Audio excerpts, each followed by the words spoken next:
Well, hello, Broadway. It's good to be with you here today. We're recording this on Thursday. I hope it doesn't snow too bad and that this weekend turns out to be a safe one for everybody. But I'm Wendell. I'm your recovery pastor here at Broadway. We meet every Sunday night in Pathway, 5 o'clock for food and fellowship, 6 o'clock for our service, and that was a shameless plug, and I do that every time. So you've come to realize that's what you get when you get me.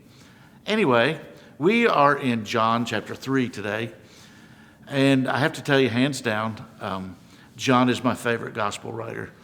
I love the other ones, but he somehow knew things that they hadn't yet learned. Maybe because he was a little bit older, I don't know. Maybe because he was John, who knows? But he realized some things, and so he wrote his book, he wrote his gospel, his Jesus story, according to what he knew and had discovered. And just right off, a little rabbit trail, if you read the other gospels, they're big on the Sermon on the Mount, on the teachings of Jesus, the parables of Jesus, and the way he takes the Old Testament and kind of fleshes it out, and gives us kind of a new slant on theology, new slant on doctrine and ethics and morality and all this. John doesn't do that, hardly at all. Instead, what he does is he has a sequence of encounters that Jesus has with people. The woman at the well, which you'll hear about next week, the guy by the pool who had been there for years and years. And then today our time is going to be spent with his midnight encounter with Nicodemus, the temple sharpshooter, sharp guy. But John takes these encounters that Jesus has, and he lets us experience the story.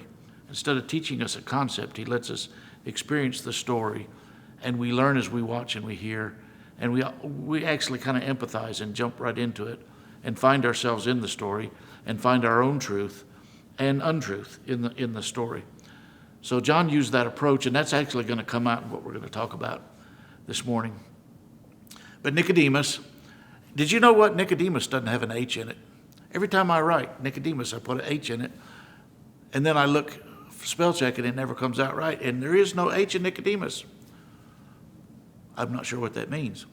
But anyway, he was a temple expert. We're talking a guy who was at the top of the heap. When he and his cronies got together in the back room there at the temple and started to talk theology or Old Testament or whatever they talked, he was close to the top. He had a lot of certificates, a lot of badges and all. I'm making some of this up, but the story indicates that he was pretty sharp. He was closer to the top of the heap than he was the middle or bottom. So he's used to dealing with concepts, ideas, doctrines, theologies, ethics and morality and all this stuff. He's used to dealing with the Torah, the Old Testament, and parsing out all the little ideas and everything. And so he's a research monster. I mean, he just researches, he studies, he dialogues, he digs, he ponders. This is what he does. And so he lives up here. He's a thinker, a ponderer, a studier. And so he caught wind of, he and his guys, I guess, of course, caught wind of Jesus. And he's the one who had the nerve, the courage, whatever you want to call it, the craziness, to hunt Jesus down and come to him after hours. We'll call it the midnight rendezvous. And he comes to him and he kind of schmoozes him a little. He said, well, we know you're this, and we know you know things. And so he kind of tries to stroke his ego a little bit, which didn't really work. And he starts in like this, and it's almost, I'm reading between the lines, but it's almost as if he is, I'm the one out of our whole bunch back at the temple.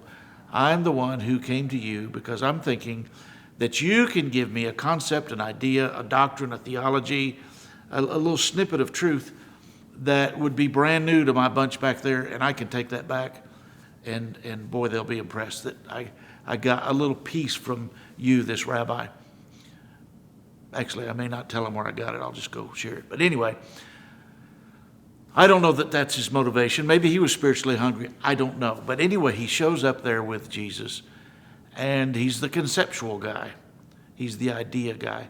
He's the student. He's the academic. Nothing against any of that. And Jesus doesn't even discuss any doctrine, any theology, anything like that with him. He looks at him and he says, guess what, guy? You need to be born again. Completely, he doesn't talk about a doctrine. He talks about an event, an experience.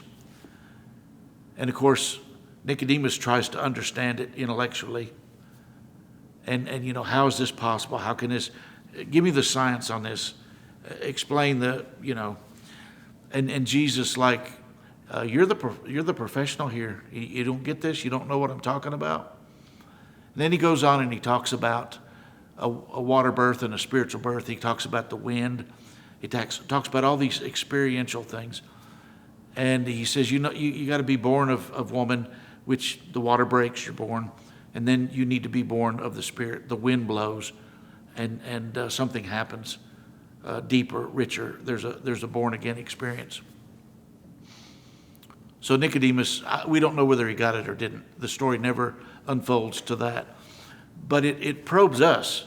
This whole encounter probes us and makes us think, well, was Nicodemus doing a bad thing by researching the Old Testament? Is this not good to study Scripture? Is it not good to try to understand God the best we can from the evidence we have in the written document? Shouldn't we do that? And my answer would be, and I think Jesus would be, well, sure, we need to do that. There's a period in life when you have to study the manual before you can get in your car and go out and drive on the road. You've got to study the driver's manual. If you take a job, you look at the safety protocols before you launch out so nobody gets hurt. I mean, there's just all kinds of examples. If you're going to bake your first cake, you probably ought to read a recipe or two before you embark on that little adventure. And it would be an adventure if I did. Pastor Adam has reminded me, you have to learn to play the scales before you can play jazz or before you can improvise. So there's a place for gathering information. There's a place for basic training and a place to study and a place to research. There's a place for that. The problem is that you can gather all the information you want to gather, and it doesn't do anything for your heart. It doesn't change your desires, your motives, your attitudes, your want to and your want not to. It doesn't change that. I mean, my head is wrestling with several examples of this, which one to share. But I was in my driveway one time in our little country home down in Middle Tennessee, and a lady drove up, a representative of a church there in the community. I'm not here to slam any church, but she was a representative of a church there in the community. She had literature she wanted to hand me, and she started in on some of the doctrine of their church. And she was saying, at the end times, it's going to be this way, and then this is going to happen, and that's going to happen. And she had this whole prepared spiel that she gave me. And I think I was feeding my horse. I was dirty. I had my work boots on, my old ball hat, and she eloquently recites all this that she'd memorized. And then she kind of cocked her head, and she looked at me, and she said, "Now, don't you think the world would be a better place if they just knew this?" And I looked at her and said, "No." I thought she was going to grab my feed bucket and hit me with it. But she said, "How can you say that?" And I said, there are people everywhere who have all kinds of good knowledge and wisdom in their mind, and their hearts are not changed at all. They're hateful, deceitful, manipulative people. And they still have all this knowledge, even good knowledge in their head, but nothing's happened here. She didn't get that, what I was saying. And so she got in her car and drove off pretty quick. It didn't hurt that my dog was barking at her. She exited the scene. But anyway, that's the theory, kind of in church. We have Sunday school, we have Bible school, we have Bible studies, and church, rightfully so, has been a place where we come and get the basics and we get the concepts about God. This thing we have with God is what you call theology. That's not a big seminary word. That's just theology is this thing we have with God. And what do we feel about him? What does he feel about us? Who is he? And how's this work? That's our theology. Well, we need to study that. We need to know about God. And I think what Jesus was trying to get across to Nicodemus was, just because you know about God doesn't mean you know God, or that you've had a personal experience with God. That's where the Spirit comes in. That's where lives are changed. That's where hearts are transformed, is when we have this personal experience with God. And what's interesting is that Jesus with Nicodemus simply refused to talk theology. It was like, you might need to take a break from that, dude.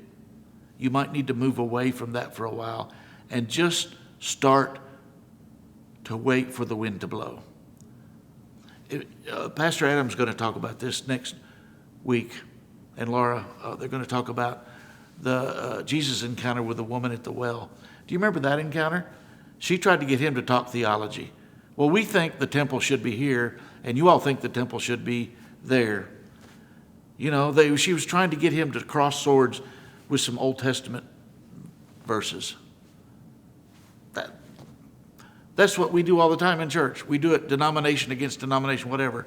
She was trying to draw him into that, and Jesus wouldn't take the hook. He said, no, what you need is a drink. You need a drink of water. You need to experience water that will permanently quench your thirst. This is not about theology, concepts, doctrines.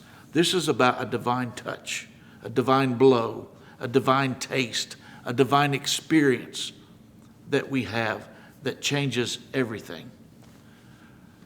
Now, here's where I've really struggled, because I've thought, okay, and I was talking to Lou just before we started this taping. I said, I don't know how to end this today. I really don't know what to share, because people say it sounds so good. I want that divine touch.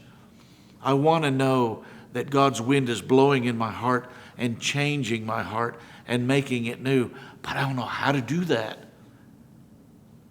And I think that's part of Jesus' point to Nicodemus. You can't do it. You can't manufacture it. You can't set the perfect scenario and say, oh God, okay, God, now I've got it. The table's all set. The stage is all set. The room is all set, whatever. Now it's your turn to come and do something. And God doesn't jump through our hoops. God doesn't step up on cue. I don't want a God like that. I don't want a God who does what I tell him or instruct him to do or set him up to do. The wind blows where it will and when it will. But I think the trick, boy, I would need to put air quotes around that word trick, because it's not some kind of guarantee or some kind of strategy that's guaranteed to work. But to me, the trick, air quotes on that, the trick is to stop digging into more doctrines and more concepts and more ideas. To stop that don't do that for a while, and make your primary agenda to be aware of the wind. Be aware of the wind. Where's God at work? What is God doing? We see this in relationships. We find it in conversations. To me, a big part of this is to listen to other people's story. Don't tell me what you believe. Tell me your story. Tell me where you came from. Tell me how you got to this place. Tell me how you and God are doing, and how did you go from there to how you're doing right now. And get them to share their story with you. This is a shameless plug. I'm going to give it anyway. But that's what we do every Sunday night in Pathway, is that people never are forced, but when they want to, they will open up and share a part of their story. We do this in our midweek groups as well. We call them growth groups now because we've joined with the big church. We all do it together. But everybody has a chance to share their story. And in those settings, there is a magic, a miracle, a blowing of the wind that's hard to describe, where you begin to feel it and experience in your heart what they're saying. And you say, I I see myself, I hear myself in their story. And I sense the movement of God in my heart from their story. Maybe this would work for you, but it never has for me. I don't recommend that you go out and sit under a tree solo and say, okay, I'm waiting for God's wind to blow. That may work. I can't say that it wouldn't. But what I have found is that I have to be engaged with other people in their story, sharing my story and hearing their story. That's what changes a heart. I was in a group. What we say and do in groups is confidential, so I have to be very careful how I tell a story, because we don't break confidence of what happens in our small groups. But I was in a group with a friend of mine whose backstory was very similar to mine. And most of y'all who know me know that my backstory with my dad is a little bit checkered. We just didn't. The farmers would say we just didn't gee and haw together. Never did. He loved me. I knew he loved me. It's just it didn't always work. So we buried him. I don't know. I can't remember the exact date, but I think we buried him about 20 years ago.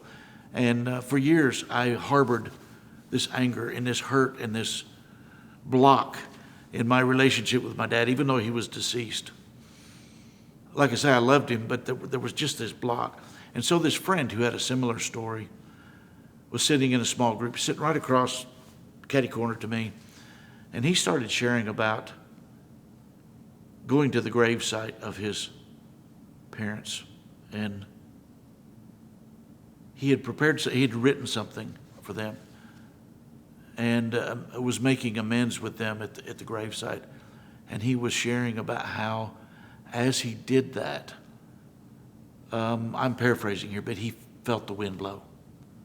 He felt something change in his heart, that God moved, and what was dark was transformed to light.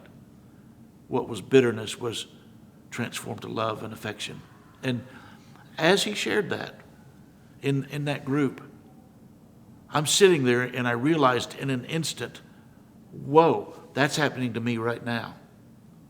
I didn't come thinking about that, prepared for it. The table wasn't set, no preconceived agenda or anything. But just sitting there, all of a sudden, that person's story blew into my heart. And I found my feelings toward my father completely transformed, completely. And they've never gone back. They've stayed this way ever since. That's kind of what I'm talking about, is to be with other people who are telling their story. And some of the parts of the story are not very pretty. Don't bail out when they get unpretty. If they break down and cry, if they get mad, don't bail out. Stay right there. Listen to the story, because in that story, you begin to experience yourself, and then ultimately you begin to experience the blowing of the wind and the transformation that God brings. So I guess the ending statement of what we're talking about this morning would be, maybe it's time for you, it was for me anyway, maybe it's time for you to take a break from trying to learn more concepts and ideas, and simply letting yourself experience the presence of God wherever He wants to show up, and start being aware of the blowing of the wind. Listen for it, look for it, feel it, taste it, because it's there. And let the blowing of the wind begin to affect your heart. People say, oh, you're just talking about emotions, you're just talking about experience, you're just talking about, maybe I am. But what do you think Jesus was talking to Nicodemus about? He wasn't talking about something up here. He was talking about something right here that he needed to experience and he needed to feel. It's good enough for Jesus. I think it's good enough for you and me. So anyway, I just invite you to maybe put down the pencil and pad, maybe put down the books, and just start to be aware of the movement of God in yourself, in your people, in your surroundings.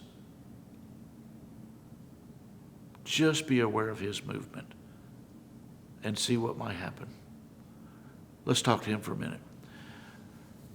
Jesus, to watch you in John, you become very, very real to us. You're not a theory or a concept anymore. You're real.